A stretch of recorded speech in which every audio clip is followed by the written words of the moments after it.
আল্লাহ রাব্বুল আলামিন তাদের ক্ষমা করেন না যারা আকুন লিল ওয়ালিদাইন, those who misbehave with their parents, যারা আব্বা আম্মার সঙ্গে বাজে ব্যবহার করে, খারাপ ব্যবহার করে, তাদেরকে আল্লাহ তাআলা রমজান মাসেও মাফ করেন। আজকালকার যুবকেরা কোনো মেয়ের পাল্লায় পড়লে আব্বা মাসে খারাপ ব্যবহার শুরু করে দেয়। আরে ভাই, মেয়ে আসবে যাবে, বাপ্পা কখনো যাবে না জীবন থেকে যুবক ভাই। আজকালকার মেয়েরা যেমন ভালো তেমন ডেঞ্জারাসও বটে যুবক ভাইরা। হ্যাঁ, তোমার পজিশন ভালো, তোমাকে একদম গদগদ করে বিয়ে করতে চাইবে, পজিশন খারাপ তোমাকে কেউ বিয়ে করতে চাইবে না, ঠিক কিনা বলো? সো আব্বা আম্মা হচ্ছে পৃথিবীতে সবচাইতে আপন মানুষ, সবচাইতে ভরসার জায়গা।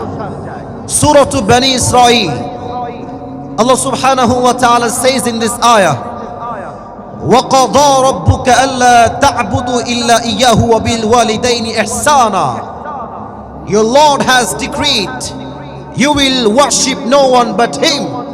একটা আদেশ, আমরা ইবাদত করব আল্লাহ তাআলার, আর কারো সামনে আমরা মাথা নত করব না। Number 2, وَبِالْوَالِدَيْنِ إِحْسَانًا, be good to your parents. আল্লাহ বলছে আব্বা আম্মার সঙ্গে খারাপ ব্যবহার করো না। وَقَضَى رَبُّكَ أَلَّا تَعْبُدُوا إِلَّا إِيَّاهُ وَبِالْوَالِدَيْنِ إِحْسَانًا। আব্বা আম্মার সঙ্গে মিসবিহেভ, বাজে শব্দে, টু শব্দ বিরক্তিকর জবান দিয়ে উচ্চারণ করা যাবে যাবে যাবে যাবে যাবে না। ইম্মা ইয়াবলুগান্না ইনদাকাল কিবার আহাদুহুমা আও কিলাহুমা ফালা তাকুল লাহুমা উফ। If on or both of them reached old age with you, do not repel them. Do not say to them annoyance word.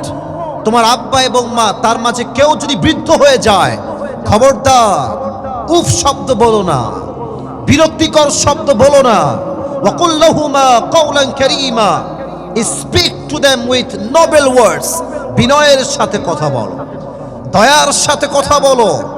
ওয়াখফিদ লাহুমা জানাহাদ যুল্লি Minar রাহমাহ, and lower them the wing of humility out of mercy, blessing and bounties.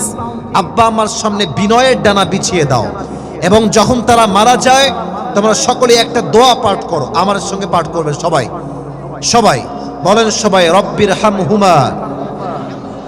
ছি ছি, সাতক্ষীরা মানুষ এত আস্তে কথা বলে, ছি ছি ছি। দোয়াটা মন থেকে পাঠ করেন সবাই, বলেন রব্বির হামহুমা কামা রব্বায়ানি সগীরা। It means, oh Allah, have mercy upon my parents as they brought up me when I was small. Allah, তুমি আমার আব্বা আম্মার উপরে তেমন ভাবেই দয়া করো, মায়া করো, তেমন যেমন ভাবে তারা আমাকে ছোট্ট শিশু অবস্থায় মায়া করেছে। সকলেই পড়া আমিন।